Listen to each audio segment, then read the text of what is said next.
Hi, I'm Imogen. If you're new, then welcome. I make plant-related content every Friday, and if you've been here before, then welcome back. Today I'm going to be doing another currently propagating video. So I did one of these in February and showed you the plants that I'm currently propagating, and I thought I'd do another one. So now that it's spring, I've started to get back into a routine of taking lots of propagations. So I have some new ones to show you, as well as the same propagations that I showed you last time, and I'll compare the growth from last time with now, because I think that would be quite interesting to see. So first of all, I have my propagation box.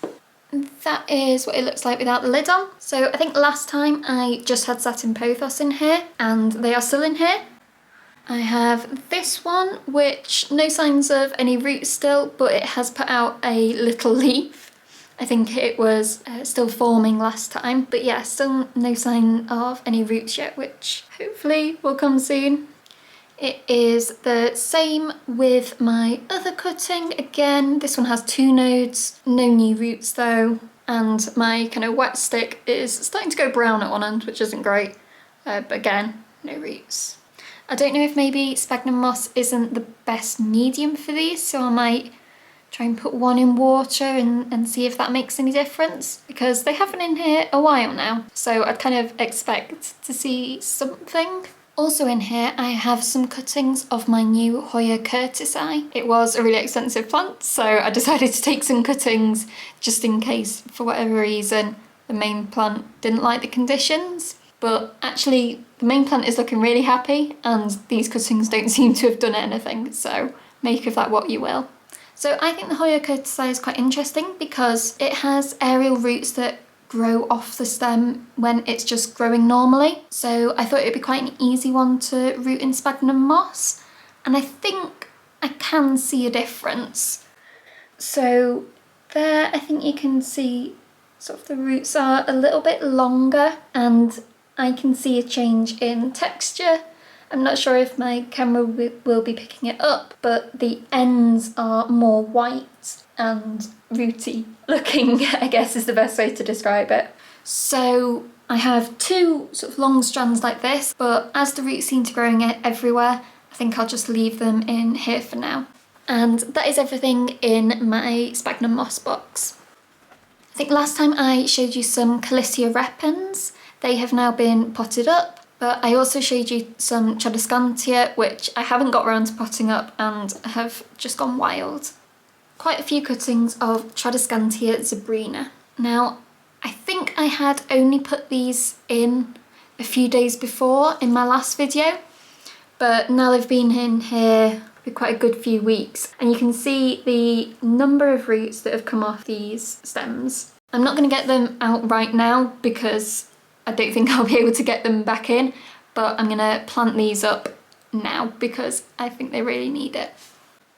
I also had some Tradescantia Sillamontana, or cobweb Tradescantia. My 2 long stems are definitely due to be potted up. They're also putting off new stems, which is fab, especially because the older leaves aren't looking as great. I also had some shorter stems, which no longer look that short because they have also been putting out new growth, but those roots are also looking great and I think I should pot them up now. This one was one of the older, longer ones, and some of the leaves are going a bit yellow. I think it just needs some nutrients, but it has put out a new stem there, so maybe it knows that this older one isn't so happy anymore. But I'm really happy with these. I'm glad that they root as easily as other Tradescantia varieties, and the new baby leaves are just so tiny and fluffy and cute. So I think I will be propagating these a lot more. In my recent houseplant haul, I showed you this 1-leaf Epipremnum, Aureum or Pothos Enjoy cutting, and I still haven't potted this one up. But it has a new leaf coming here and the roots are definitely nice and healthy and long, so I think I'm gonna pot this up today as well. I didn't show you this last time, but I do also have this which I got way back, I think in autumn last year, from a Puppet Plants Mystery Cuttings unboxing. And although it's got a node, it just hasn't done anything. It's been in water all this time. It has gone a bit brown on the white part of the leaves. But I hoped that maybe putting it in with another plant might spur it on a bit, but nothing yet. However, it hasn't rotted or anything, so I think I'm just going to keep it in water and see if a miracle happens.